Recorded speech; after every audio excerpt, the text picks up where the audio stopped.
jemaat terkasih daripada Gereja Majelis Mu'en. Kembali lagi di kebaktian online bersama saya Jaya dan Owen yang akan melayani Anda sekalian di rumah. Dan sekarang sebelum kita mendengarkan firman Tuhan, kita akan memuji Tuhan kita yang luar biasa. Tapi sebelum itu mari kita pejamkan mata kita berdoa.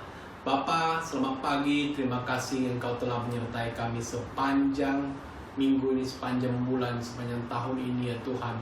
Kami percaya bahwa penyertaan-Mu lah ya Tuhan yang menyanggupkan kami untuk melalui ini semua. Kami percaya Tuhan di tengah situasi kondisi pandemi kali ini ya Tuhan, kami percaya bahwa di tengah-tengah kesulitan, pujian kami akan membawakan mujizat, pujian kami akan membawakan kuasa ya Tuhan. Karena Engkau adalah Tuhan yang berkuasa, Engkau adalah Tuhan yang memegang kontrol atas situasi. Terima kasih Tuhan, terima kasih. Pada saat ini kami akan memuji dan memuliakan nama-Mu. Kiranya nama-Mu ditinggikan ya Tuhan dimanapun kami berada. Terima kasih ya Tuhan, terima kasih. Kami berdoa semua ini hanya di dalam nama anak-Mu Yesus Kristus kami mengucapkan syukur. Haleluya. Amin.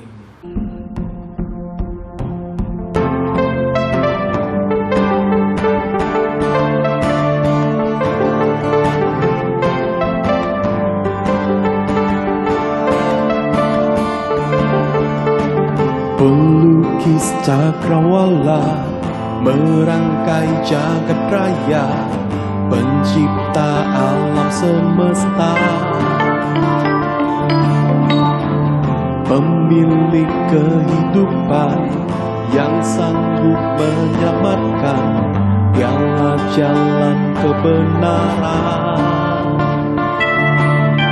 Kami rindukan kuasa lawatan-Mu, kebangkitan pasti terjadi. Datanglah dan bertata, kuat dan berkuasa, saat hati bersatu menaikkan pujian, belenggu dipatahkan, mujizat dinyatakan. Great is our God.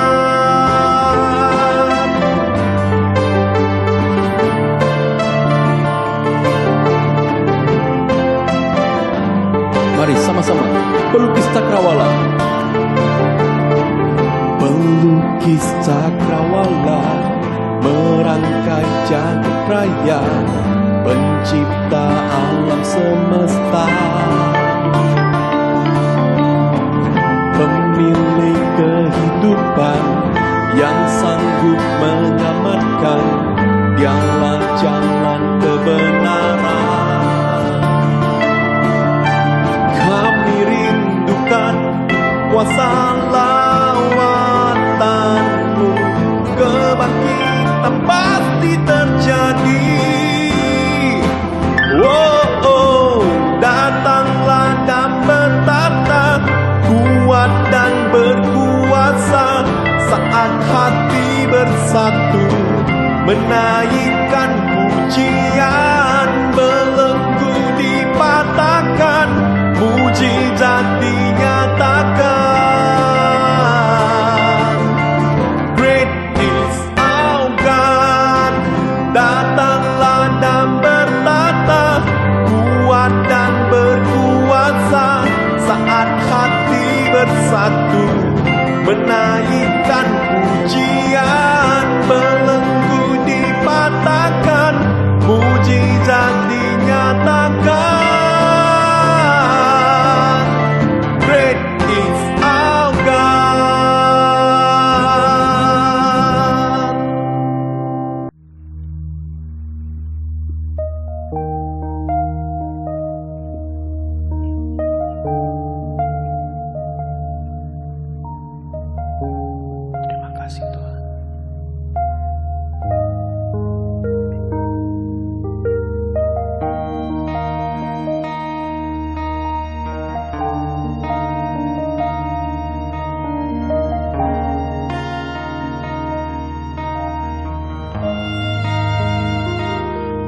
bila kau izinkan sesuatu terjadi.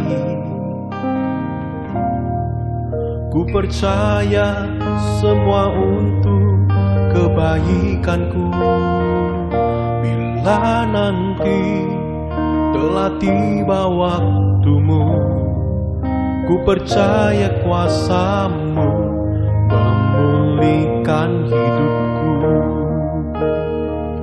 Waktu Tuhan pasti yang terbaik, walau kadang tak mudah dimengerti. Lewati cobaan, ku tetap percaya waktu Tuhan pasti yang terbaik.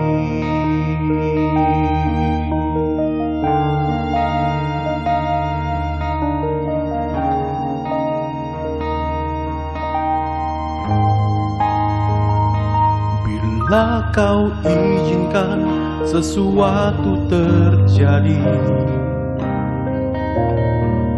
ku percaya semua untuk kebaikanku. Bila nanti telah tiba waktumu, ku percaya kuasa-Mu memulihkan hidupku. Waktu Tuhan pasti yang terbaik, walau kadang tak mudah dimengerti.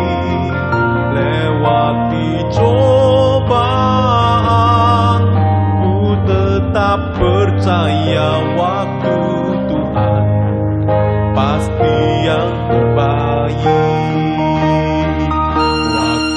Tuhan pasti yang terbaik, walau kadang tak mudah dimengerti. Lewati cobaan, ku tetap percaya waktu Tuhan pasti yang terbaik.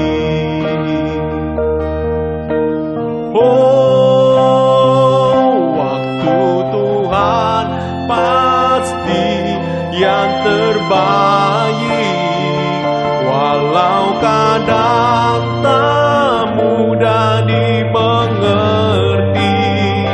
Lewati cobaan, ku tetap percaya waktu Tuhan pasti yang terbaik. Lewati cobaan, ku tetap percaya waktu Tuhan pasti yang terbaik. Waktu Tuhan pasti yang terbaik.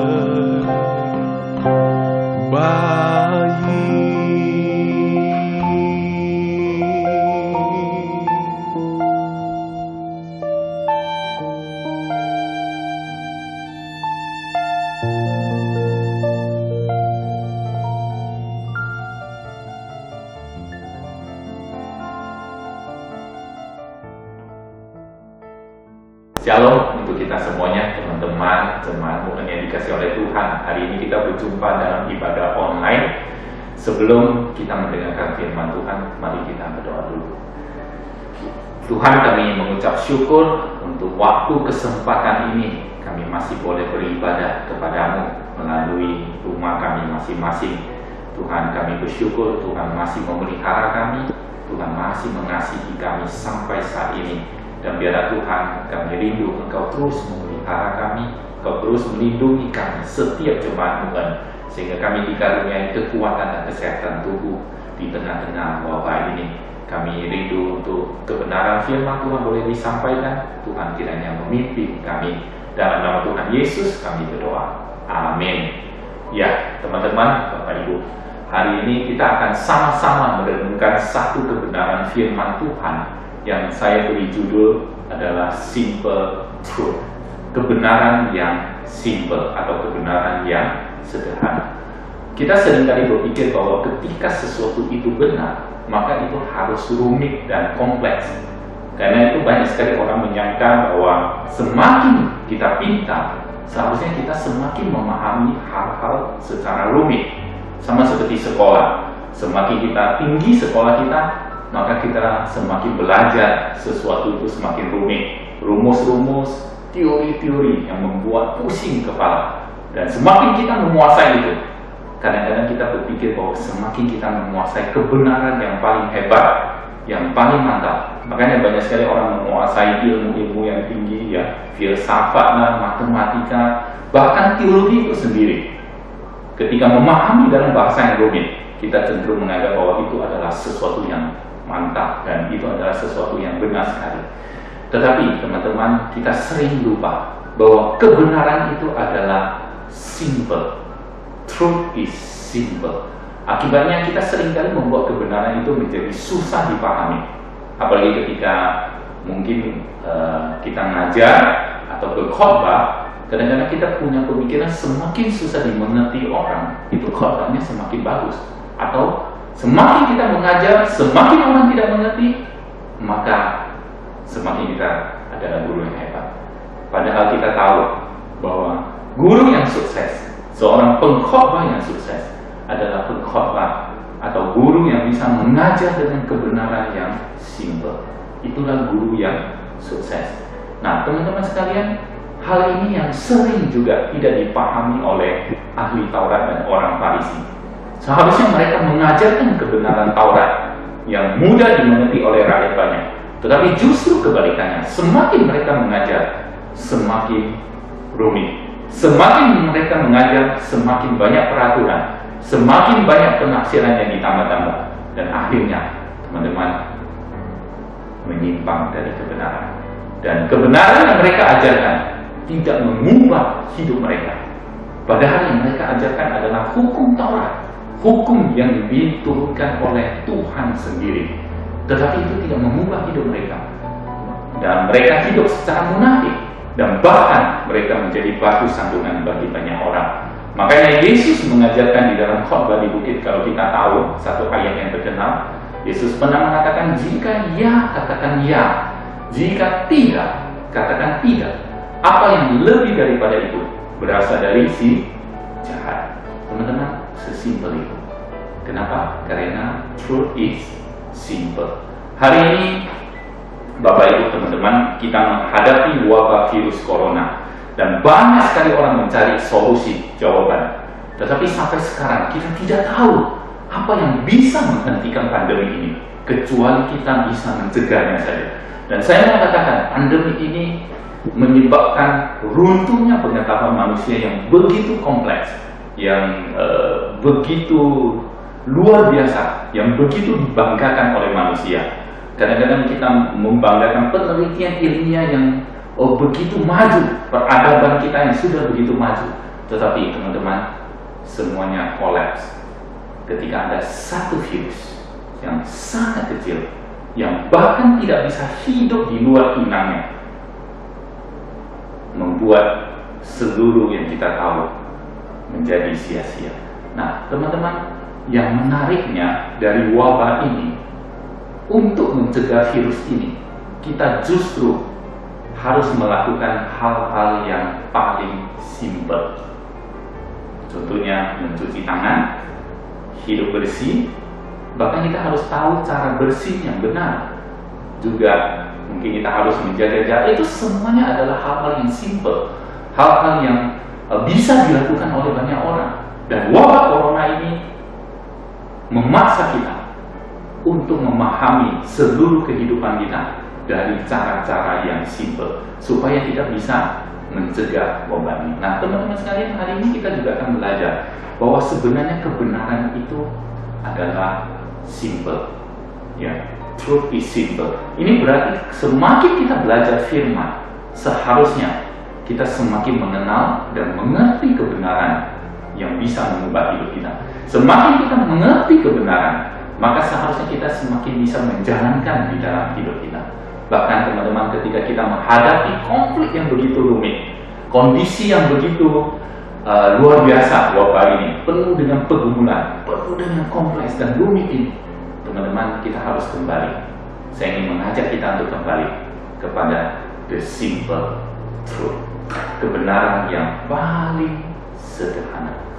Mungkin saat ini begitu banyak orang pintar ya mencari jalan begitu luar biasa untuk mencegah ataupun menghentikan wabah ini.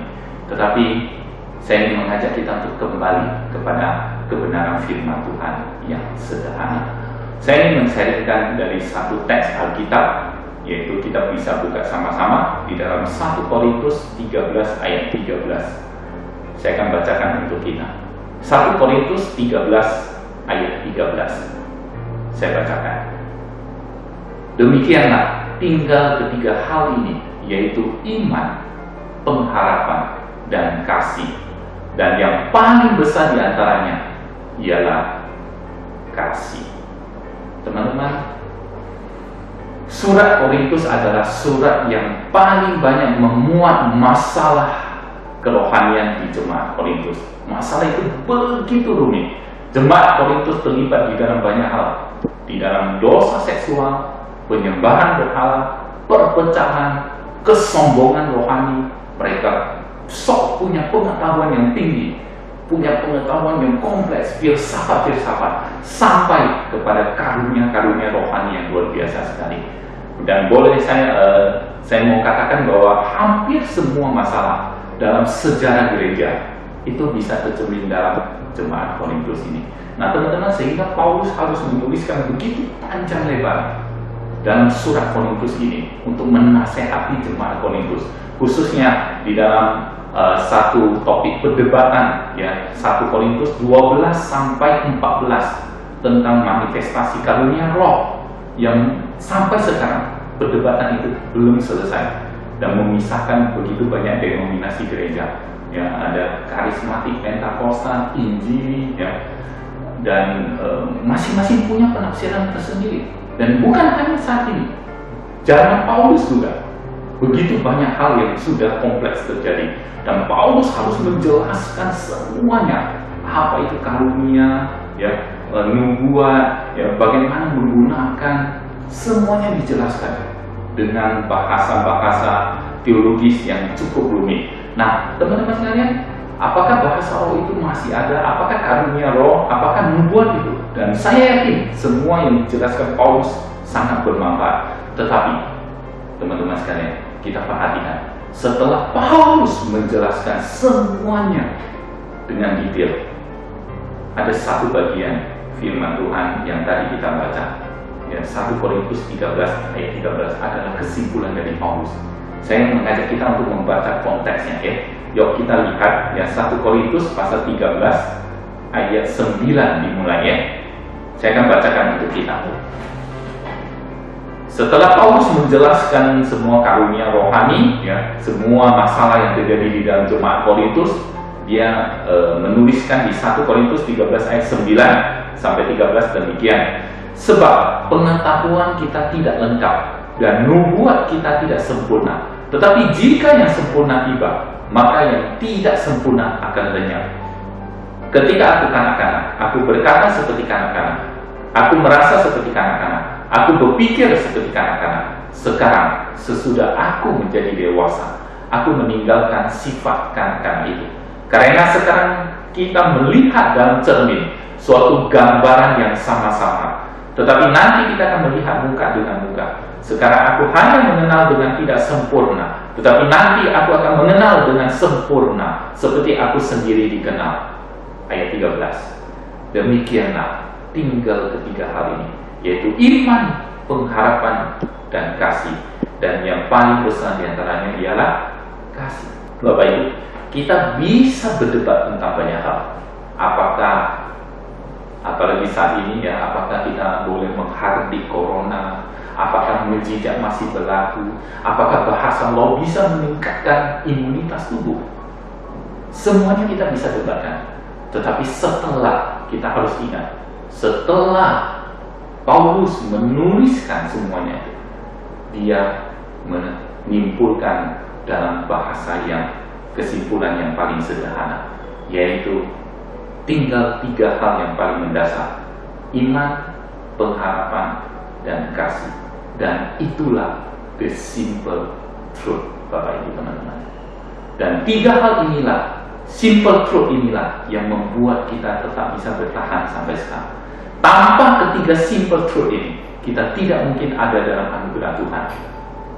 Kita bisa saja punya pengetahuan yang tinggi, teman-teman. Kita punya doktrin yang begitu luar biasa, tetapi tanpa memahami 3 simple truth ini, kata Paulus,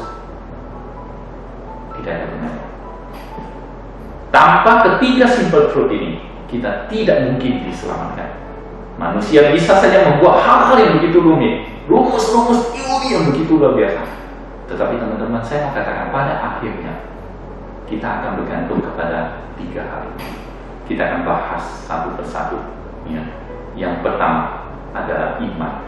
Teman-teman, iman adalah simple truth, kebenaran mendasar, kebenaran sederhana yang paling mendasar. Alkitab mencatat di dalam Ibrani 11 ayat 1, saya bacakan untuk kita. 11 ayat 1 Ibrani, iman adalah dasar dari segala sesuatu yang kita harapkan dan bukti dari segala sesuatu yang tidak kita lihat. Kemudian setelah itu, teman-teman, kita loncat di ayat 6, tanpa iman tidak mungkin orang berkenan kepada Allah. Teman-teman, Bapak Ibu, iman adalah dasar kebenaran yang paling simple. Makanya Alkitab mengatakan, percayalah kepada Yesus dan engkau akan selamat. Ketika orang dunia mendengar hal itu, bahkan ketika orang-orang religius mendengar hal itu, kita seringkali bertanya, sesimpel itu kan? Kenapa hanya percaya saja? Makanya banyak sekali agama-agama di dunia dan dunia ini, mereka tidak percaya. Mereka akhirnya menciptakan sistem mereka tersendiri. Semua orang ingin masuk surga, tetapi ketika mereka mendengar hanya dengan percaya bisa masuk surga, semuanya tidak percaya. Semuanya tidak percaya kepada simple truth ini. Sehingga setiap agama membuat ritual tersendiri, membuat peraturan sendiri, membuat segala sesuatu semakin rumit, semakin rumit. Upacara-upacara yang begitu banyak sekali. Semuanya akhirnya membuat kita jauh dari kebenaran, yaitu cukup percaya. Nah teman-teman, apakah Anda percaya hal ini? Yaitu dengan percaya saja. Percaya kepada Yesus, maka engkau akan selamat. Sangat simple, namun sulit untuk dilakukan banyak orang, bukan? Nah teman-teman, dalam salah satu kisah di dalam Alkitab, kita tahu kisah ini, yaitu tentang Nikodemus di dalam Yohanes pasal 3. Dia adalah seorang pengajar Taurat yang memahami Taurat begitu dalamnya. Dan suatu malam, mungkin dia sudah mendengar tentang Yesus, dan dia sangat ingin berjumpa dengan Yesus, berdiskusi dengan Yesus. Suatu malam dia datang kepada Yesus, mencari Yesus. Lalu ketika dia datang, mereka diskusi. Lalu di dalam Yohanes di pasal 3 ayat 3, Yesus berkata kepada Nikodemus, sesungguhnya jika seorang tidak dilahirkan kembali, ia tidak dapat melihat kerajaan Allah. Dan pada waktu Yesus mengatakan kalimat ini, Nikodemus sangat heran. Lalu kemudian di ayat 4 Nikodemus berkata, bagaimanakah mungkin seseorang dilahirkan kalau dia sudah tua? Dapatkah ia masuk kembali ke rahim ibunya dan dilahirkan lagi? Bayangkan teman-teman, seorang pengajar hukum rohani tidak mengerti kebenaran yang sangat simpel ini. Tidak mengerti kerohanian itu sendiri. Sehingga ia harus bertanya, bagaimana mungkin seorang dilahirkan kembali? Apakah orang itu harus masuk kembali ke rahim ibunya? Nah teman-teman, Nikodemus bukan orang sembarangan. Dia adalah pengajar hukum Taurat yang sangat diakui. Tapi dia tidak memahami the simple truth. Makanya Yesus di ayat yang kelima mengatakan, aku berkata kepadamu, jika seorang tidak dilahirkan dari air dan roh, ia tidak dapat masuk ke dalam kerajaan Allah. Nikodemus menjawab di ayat 9, ya kita loncat di ayat 9, bagaimanakah mungkin hal itu terjadi? Lalu di ayat 10 Yesus justru bertanya kembali kepada Nikodemus, engkau adalah pengajar Israel dan engkau tidak mengerti hal-hal itu? Teman-teman, seringkali kita hidup merumitkan sesuatu, apalagi kita menghadapi situasi yang begitu rumit, sehingga ketika kita diminta hanya untuk percaya, kita sedangkan seperti Nikodemus, hanya percaya, hanya sesimpel itu. Yes, teman-teman. Makanya Yesus berbicara dengan kebenarannya sangat simpel, yaitu untuk diterima di dalam kerajaan Allah yang adalah rohani, maka seseorang harus dilahirkan kembali secara rohani. Setelah itu baru kita bisa menjadi anak-anak yang mewarisi kerajaan Allah. Sangat simpel sekali. Tapi Nikodemus tidak mengerti, karena teologi Nikodemus sudah begitu kompleks dan rumit, sehingga ketika disampaikan kebenaran yang simpel ini, dia tidak mampu memahami. Nah, teman-teman sekalian, belakangan ini gereja dipaksa, ya tanda kutip, untuk ibadah online. Dan saya mau katakan masih banyak orang Kristen yang belum bisa terima. Ada yang mengatakan nggak bisa itu, kita seharusnya tidak meninggalkan rumah Tuhan. Mengapa? Mungkin ada yang sudah membangun rumah Tuhan begitu megah, menghabiskan uang miliaran rupiah untuk membangun begitu megah. Sekarang mereka harus meninggalkan rumah yang megah itu. Ada yang tidak bisa terima karena bertentangan dengan tradisi yang kita yang begitu agung. Untuk ibadah tidak boleh ada meja ini. Kita harus pakai limbah. Kita harus punya salib simbol. Kita harus, kondisi semuanya harus rohani. Lalu kita terjebak di dalam hal yang demikian. Teman-teman, saya agak yakin ketika kita dipaksa untuk ibadah online, Tuhan mau mengajarkan kebenaran yang sangat simpel untuk kita, yaitu penyembah yang benar adalah orang yang menyembah dalam roh dan kebenaran. Bapak Ibu, teman-teman sekalian, selama ini mungkin kita menyembah Tuhan dengan hati yang mungkin sudah terlalu kompleks. Kita berpikir bahwa Tuhan itu harus ada di dalam rumah Tuhan yang megah, di dalam multimedia yang begitu canggih, di dalam alat musik yang begitu luar biasa. Sekarang cuma pakai gitar, cuma sesimpel itu.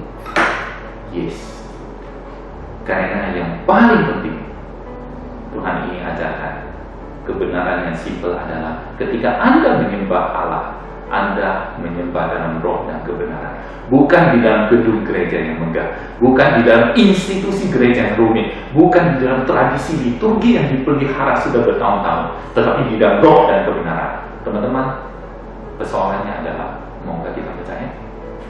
Ataukah kita seperti Nikodemus yang sudah begitu rumitnya sehingga kita tidak mampu memahami the simple truth ini? Wabah ini mengingatkan kita kembali, sesungguhnya siapakah Tuhan yang kita sembah? Bagaimana cara kita menyembah Dia? Sesungguhnya apa itu worship? Apa itu ibadah Kristen? Dan kita semua harus masuk di dalam pergumulan di dalam hal ini supaya kita bisa memahami the simple truth. Nah, teman-teman sekalian, ketika kita juga menghadapi begitu banyak pergumulan yang begitu rumit dan bercabang-cabang yang tidak berhenti, ada corona mengancam kesehatan, dan bukan hanya sekarang mengancam kesehatan, bahkan juga krisis keuangan, semuanya kita menjadi susah. Kita mencari strategi solusi yang paling canggih, kita akhirnya putus semuanya, membuat kita menjadi putus asa. Tetapi mungkin saat ini kita harus kembali kepada the simple truth, that is belief. Percaya kepada Tuhan, hanya percaya. Mungkin kita katakan, oh, krisis ini nggak bisa diselesaikan dengan cara begitu. Tapi mungkin kita harus kembali kepada fondasi kita yang paling kokoh. Kita Mungkin banyak orang yang sudah kehilangan hal-hal yang mendukung kita selama ini. Mungkin selama ini kita terlalu berpegang kepada hal-hal yang membuat kita nyaman, yang membuat kita menjadi stabil. Tetapi ketika itu semuanya tidak bisa, mari saya mengajak kita untuk kembali kepada simple truth, iman. Saya mengajak kita membuka Yesaya pasal 26. Ini satu ayat yang sangat bagus sekali. Yesaya 26 ayat 3 dan 4. Saya bacakan untuk kita. Yesaya 26 ayat 3 dan 4. Yang hatinya teguh kau jagai dengan damai sejahtera, sebab kepadamulah ia percaya. Percayalah kepada Tuhan selama-lamanya, sebab Tuhan Allah adalah gunung batu yang kekal. Teman-teman, seringkali yang kita butuhkan saat ini bukan jalan keluar dari segala masalah hidup kita, namun adalah kekuatan untuk menjalani ini semuanya. Dan saya mau katakan, ini bisa dijalani kalau kita punya simple truth, yaitu percaya kepada Tuhan. Ketika kita mempercayakan hidup kita kembali kepada Tuhan, maka menurut Yesaya 26 tadi ayat 3, kita akan punya damai sejahtera. Teman-teman, bukankah hal ini yang paling penting ketika kita menghadapi badai ini? Kadang-kadang yang kita harapkan adalah jalan keluar solusi. Benar, itu benar sekali. Saya juga mengharapkan yang sama. Tetapi ketika kita ada di dalam badai, bukankah hal yang paling penting adalah damai sejahtera dari Tuhan? Dan itu bisa didapatkan ketika kita percaya kepada Tuhan. Hanya percaya, sesimpel ini. Dan dari percaya itu mempunyai damai, dan dari sanalah maka kita akan muncul kekuatan kita. Orang yang punya damai sejahtera, dia akan punya kekuatan untuk menghadapi badai hidup. Ya. Satu ayat lagi, ya, ini ayat yang bagus di dalam Yesaya juga, Yesaya pasal 30 ayat 15. Hari ini kita banyak baca ayatnya seperti kebiasaan saya. Yesaya 30 ayat 15, saya bacakan untuk kita. Sebab beginilah firman Tuhan Allah yang Maha Kudus, Allah Israel, dengan bertobat dan tinggal diam, kamu akan diselamatkan. Dalam tinggal tenang dan percaya terletak kekuatan. Teman-teman, dari mana kekuatan kita datang? Dalam tinggal tenang dan percaya. That is simple truth. Kita bisa kehilangan banyak hal, tetapi jangan pernah kehilangan iman. Kita bisa kehilangan begitu banyak hal yang mendukung, menopang hidup kita. Tapi saya mau katakan teman-teman, don't lose this simple truth. Ketika kita kehilangan iman, saya mau katakan kita sudah kehilangan sesuatu yang lebih mengerikan dari pandemi. Because truth is simple. Bapak Ibu, poin kedua adalah hope, pengharapan. Simple truth yang kedua adalah pengharapan. Saya mengajak kita untuk membuka Ibrani pasal 6 ayat 19. Mencatat bahwa pengharapan itu adalah saul yang kuat dan aman bagi jiwa kita, yang telah dilakukan sampai ke belakang tabir.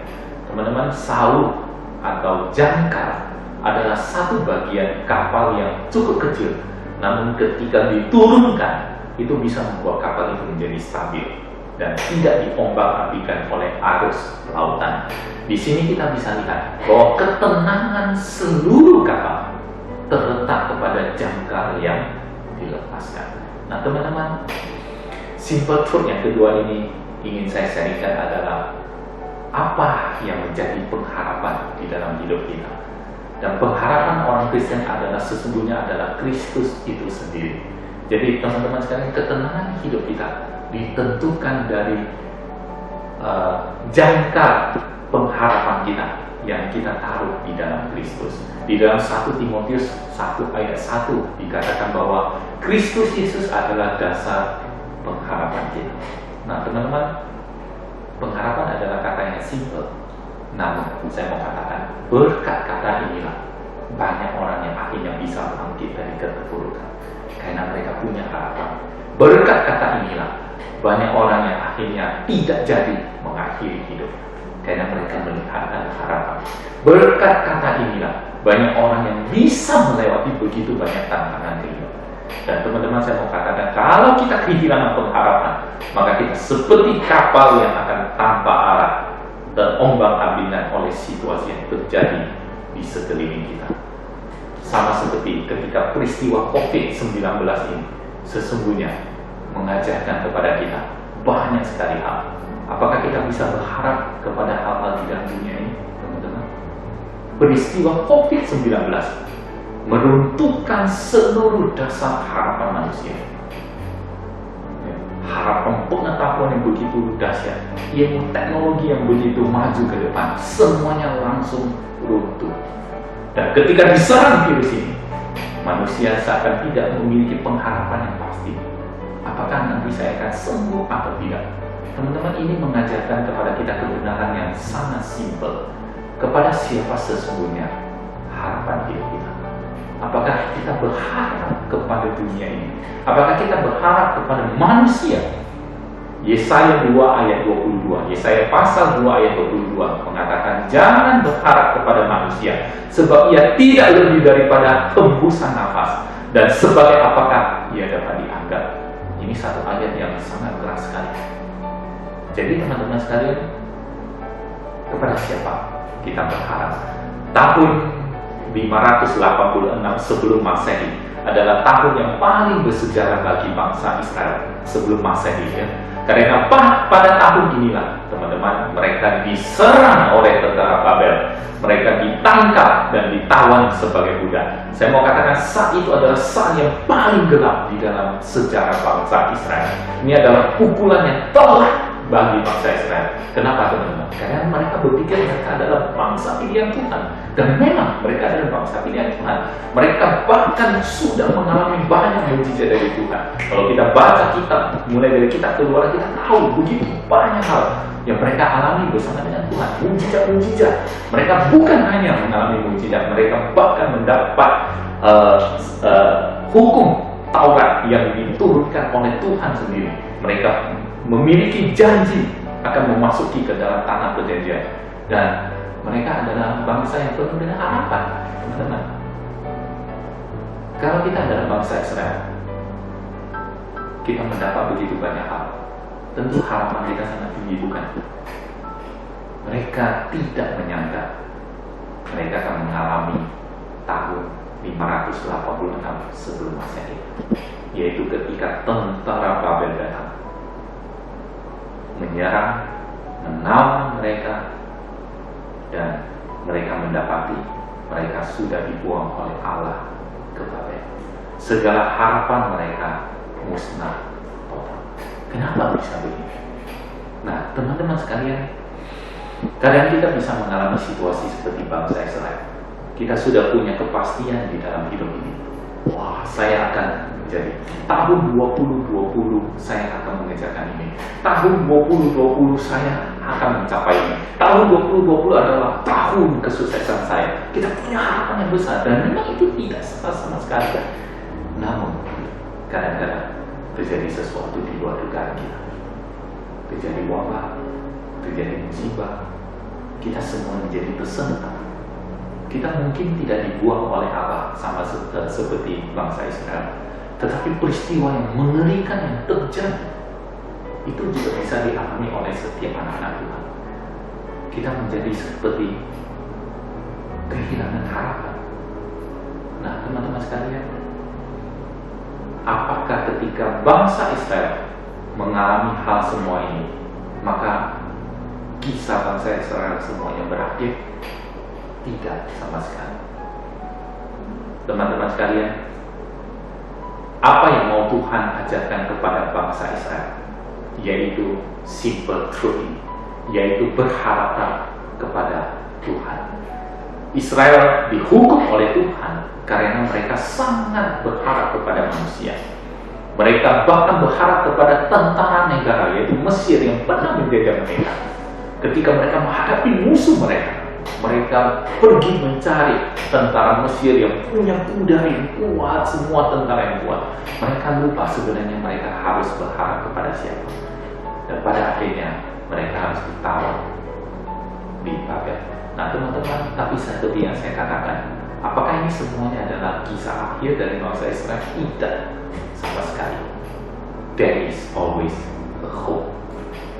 Makanya ketika Nabi Yeremia menulis tentang kisah pembuangan Israel, dia juga menulis satu surat yang disebut surat ratapan, kitab ratapan. Kalau kita baca kitab ini teman-teman, ini adalah kitab yang sangat sedih sekali.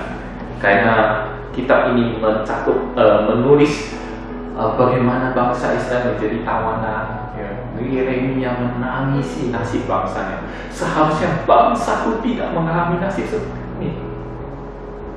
Tapi teman-teman, pada pertengahan surat ini, meskipun surat ini berisi hal-hal yang menyedihkan, tapi ada harapan. Dan Yeremia sesudah bergumul di dalam kesedihannya, di dalam keputusasaan, akhirnya dia melihat siapa sesungguhnya yang bisa diharapkan.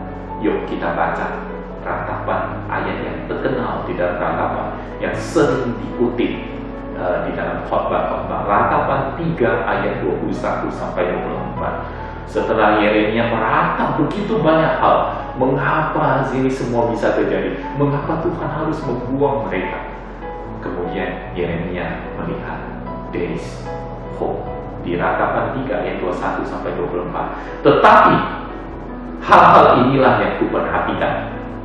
Oleh sebab itu aku akan berharap.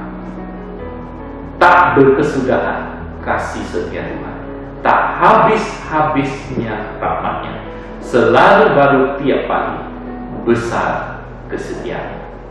Ayat 24, Tuhan adalah bagianku, kata jiwaku.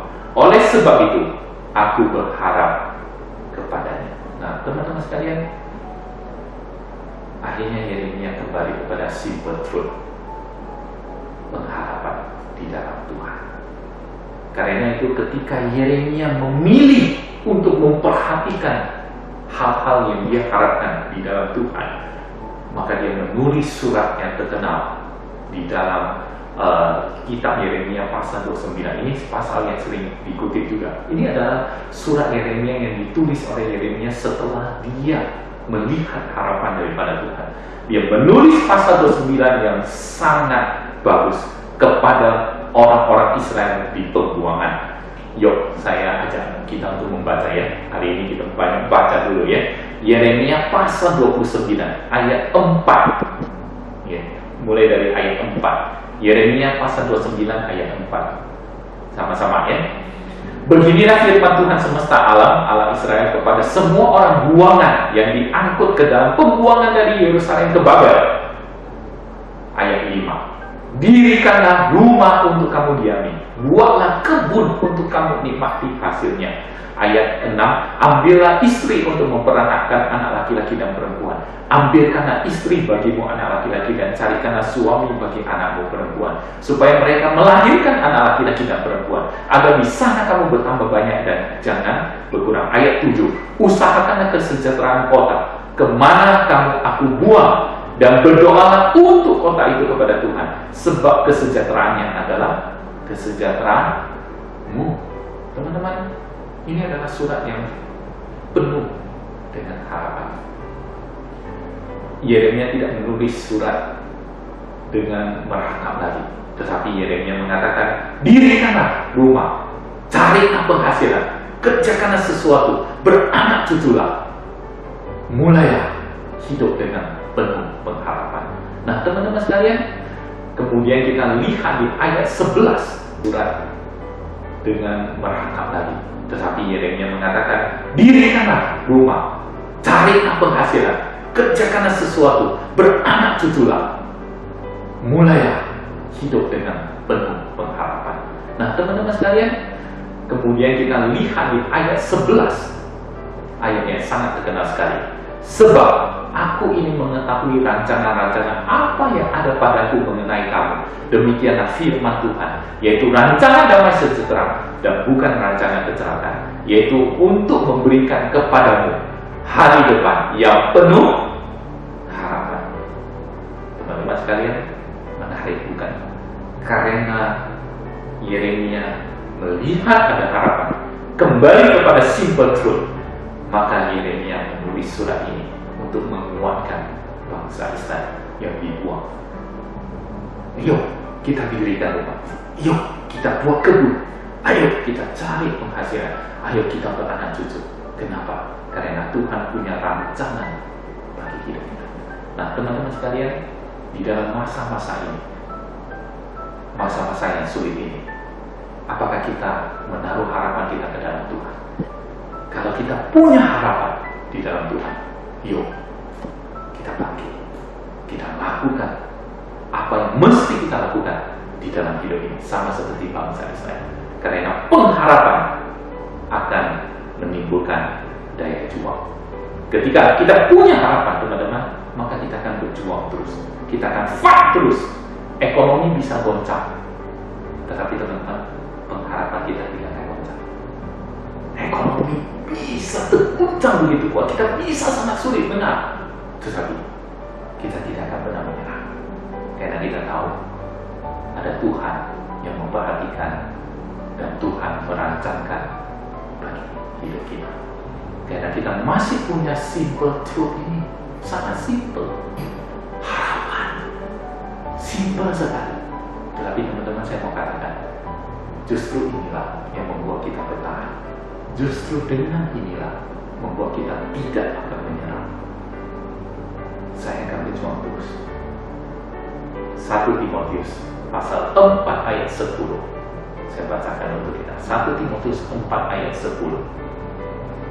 Paulus menulis kepada Timotius, itulah sebabnya kita berjerih lelah, berjerih payah dan berjuang, karena kita menaruh pengharapan kita kepada Allah yang hidup, juru selamat semua manusia, terutama mereka yang percaya.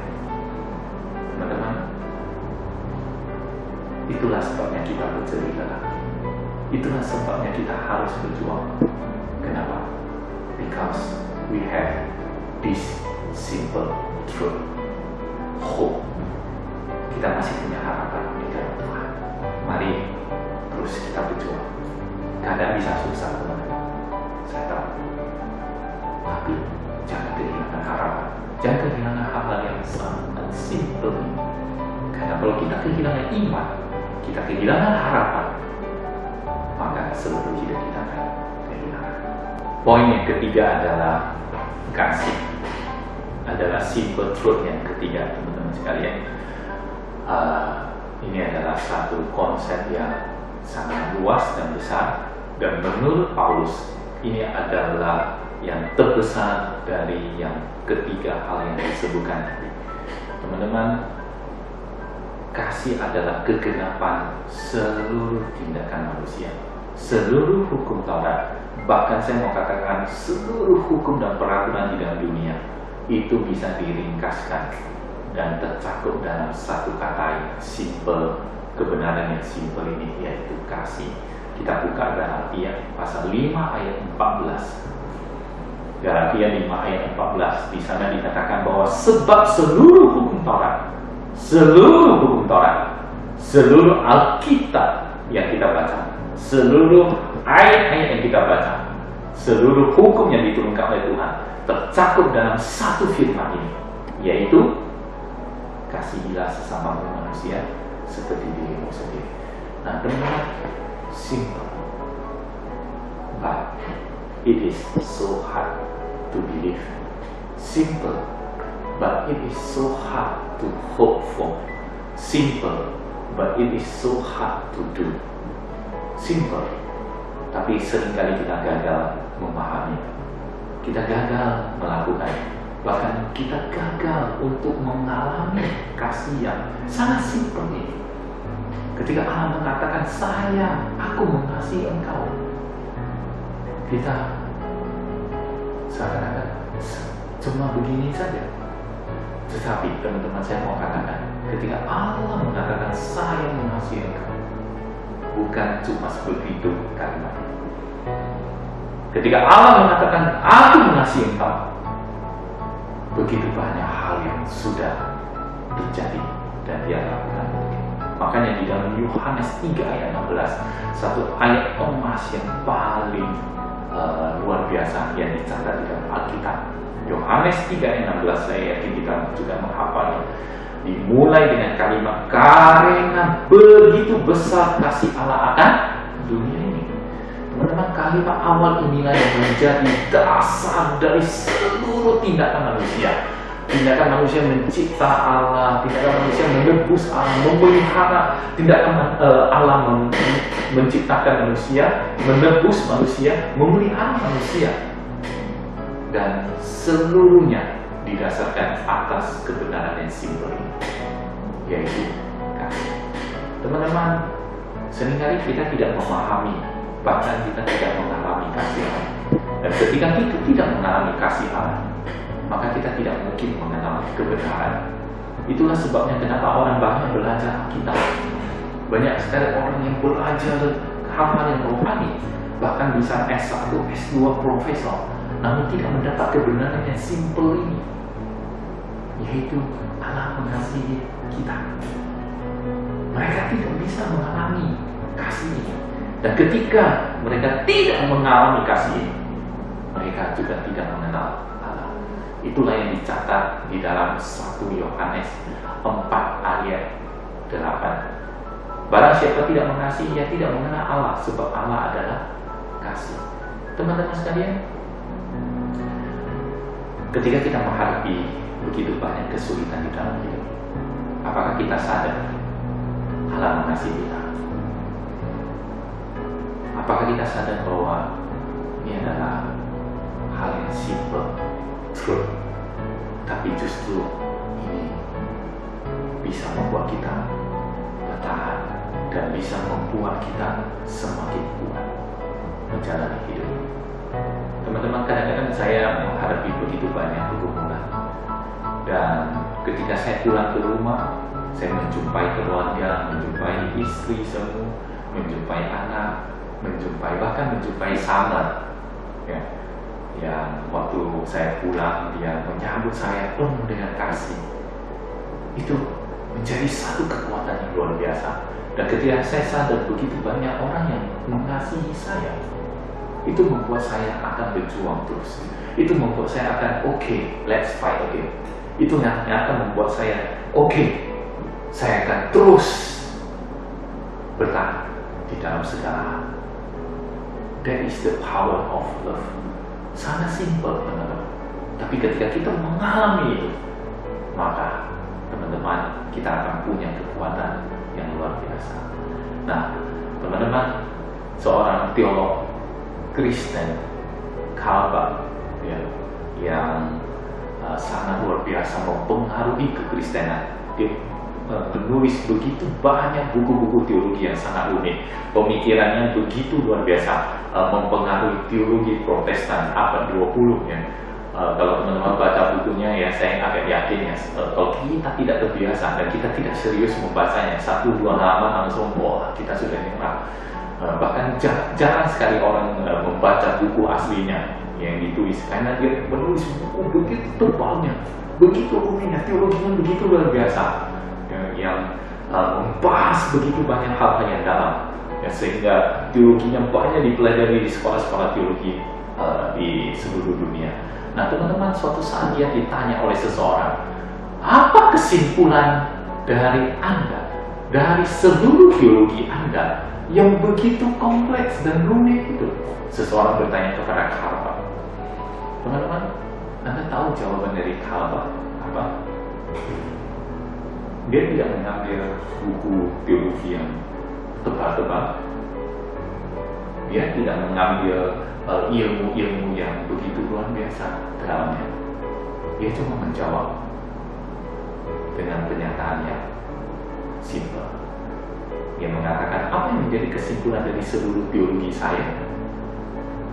Ini, Jesus loves me, this I know, for the Bible tell me so. Yesus mengasihi saya. Yang saya tahu, Yesus mengasihi saya karena Alkitab mengatakan kepada saya demikian. Kan ada lagunya ya, Jesus loves me, this I know, for the Bible tells me so. Nah, teman-teman sekalian, simpel. Dia bisa menulis begitu banyak, begitu dalam teologi-teologi yang begitu luas. Tapi ketika ditanya, dia cuma menjawab, yang saya tahu Yesus mengasihi saya.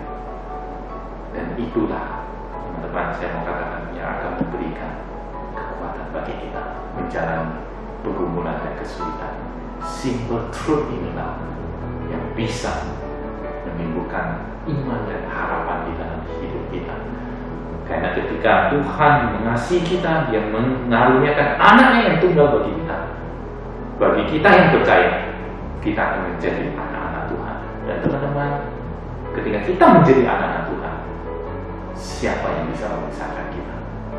Karena Allah sudah begitu menyayangi kita sampai Dia mengorbankan anaknya yang tunggal, sampai Dia tidak menyayangkan anaknya sendiri. Lalu siapa yang bisa memisahkan kita dari kasih Tuhan? Saya mengajak kita untuk membuka Roma pasal 8 ayat 31 sampai 35. Saya akan baca secara perlahan-lahan untuk kita. Roma pasal 8 ayat 31 sampai 35. Sebab itu, apakah yang akan kita katakan tentang semuanya itu? Jika Allah di pihak kita, siapakah yang akan melawan kita? Ia yang tidak menyayangkan anaknya sendiri, tetapi yang menyerahkannya bagi kita semua. Bagaimanakah mungkin Ia tidak mengaruniakan segala sesuatu kepada kita bersama-sama dengan Dia? Siapakah yang akan menggugat orang-orang pilihan Allah? Allah yang membenarkan mereka. Siapakah yang akan menghukum mereka? Kristus Yesus yang telah mati, bahkan lebih lagi yang telah bangkit, yang juga duduk di sebelah kanan Allah, yang malah menjadi pembela bagi kita. Ayat 35. Siapakah yang akan memisahkan kita dari kasih Kristus? Penindasan atau kesesatan, atau penganiayaan, atau kelaparan, atau ketelanjangan, atau bahaya, atau pedang? Saya bisa tambahkan, atau wabah COVID-19 ini? Tidak. Teman-teman sekalian, ketika kita mengalami kasih daripada Tuhan, itu adalah kasih yang kekal, kasih yang sempurna, kasih yang melampaui segala syarat yang ada. Bahkan itu adalah kasih yang berkorban, kasih yang akan membuat kita terus bertahan menghadapi tantangan di dalam hidup. Teman-teman, that is simple truth. Apakah kita sudah mengalami kasih ini? Apakah kita sudah menerima kasih ini? Apakah kita mengimani kasih ini di dalam hidup kita? Teman-teman, Bapak Ibu, sadarilah, apapun yang kita hadapi, mari kita menyadari satu hal ini, satu kebenaran yang simpel ini. God loves you. Allah mengasihi Anda. Allah mengasihi Anda. Dan itu cukup bagi kita untuk terus bertahan, untuk terus berjalan di dalam kehidupan kita. Amin, Bapak Ibu. Inilah kebenaran simple, the simple truth yang ingin saya sharingkan hari ini. Nah, teman-teman, biarlah sharing firman Tuhan ini boleh menjadi satu pegangan bagi kita, apalagi ketika kita ada di tengah-tengah kesulitan ini. Mari kita kembali lagi kepada simple truth. Do we believe in God? Apakah kita percaya bahwa Allah akan memelihara kita? Apakah kita percaya bahwa Allah tidak akan meninggalkan kita? Apakah kita masih punya harapan di dalam tangan Tuhan? Apakah kita masih punya harapan di dalam rancangan yang telah Tuhan rancangkan bagi hidup? Apakah kita tahu bahwa Allah mengasihi Anda, Allah mengasihi saya, Allah mengasihi kita semuanya? Dengan hal ini, maka saya yakin apapun yang terjadi, badai apapun, kita akan sambut. Amin. Mari kita berdoa. Tuhan, sekali lagi kami bersyukur kepada Tuhan ketika kami merenungkan kembali firman Tuhan, ketika kami boleh melihat begitu besarnya kasih Tuhan bagi hidup kami. kami sungguh Tuhan tidak berhenti-hentinya mengucap syukur. Karena kasih dari Tuhanlah yang membuat kami ada sebagaimana kami ada sekarang, yang masih memelihara kami, yang membuat kami tetap bertahan menjalani hidup ini. Tuhan, tolong kami setiap jemaat Mu'en, setiap orang yang mendengarkan khotbah ini, setiap orang yang mengikuti ibadah ini, Tuhan terus berkati kami. Tuhan terus yang menolong kami untuk tetap percaya kepada Tuhan, untuk tetap punya pengharapan di dalam Tuhan, sehingga hidup kami adalah hidup di dalam satu pengharapan bahwa kami akan menjalani hidup yang lebih baik. Tuhan tolong kami, kuatkan kami, dan Tuhan yang memimpin kami menjalani segala pergumulan hidup kami, sehingga Tuhan kami boleh menyerahkan semuanya hanya ke dalam tangan Tuhan. Tuhan, kami lemah dan terbatas, tapi kami yakin dan percaya Allah kami tidak akan meninggalkan kami. Terima kasih Tuhan. Tuhan berkati setiap usaha kami di dalam segala hal-hal yang kami hadapi. Tuhan terus buka jalan, Tuhan terus yang menyertai di dalam anugerah, sehingga setiap kami boleh dikuatkan untuk boleh melewati hal-hal yang sulit ini. Terima kasih Tuhan. Dalam nama Tuhan Yesus kami berdoa. Amin.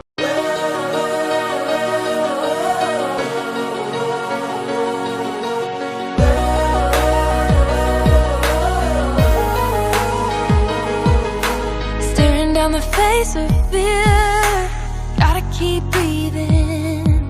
When the negative is all you hear, gotta keep believing. 'Cause in the dark there is a light, truth that keeps on burning bright. Brave enough to fight the fight and shout the battle cry. You'll never stop me, I'm a warrior. When I fall down, I get stronger. Faith is my shield, His love is the armor. Oh.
Jemaat Tuhan yang dikasih oleh Tuhan, mari kita menerima berkat daripada Tuhan. Kiranya damai sejahtera dari Allah Bapa kita di surga, kasih karunia dari Tuhan kita Yesus Kristus, persekutuan, penghiburan, kekuatan daripada Roh Kudus, itulah yang menyertai hidup kita dari sekarang sampai selama-lamanya. Amin. Shalom untuk kita semuanya. Wow, datanglah dan bertata, kuat dan berkuasa, saat hati bersatu, menaikkan pujian, belenggu dipatahkan, mujizat dinyatakan. Great is our God.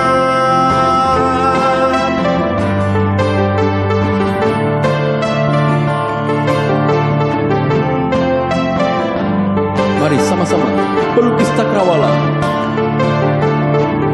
Pelukis cakrawala merangkai jagat raya, pencipta alam semesta,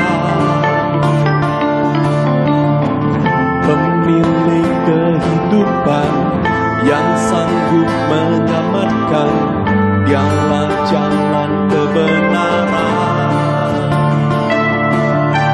Kami rindukan kuasa lawatanmu, kebangkitan pasti terjadi. Oh, datanglah dan bertata, kuat dan berkuasa, saat hati bersatu, menaikkan pujian, belenggu dipatahkan, mujizat dinyatakan. Great is our God. Datanglah dan bertata, kuat dan berkuasa, saat hati bersatu, menaikkan pujian, belenggu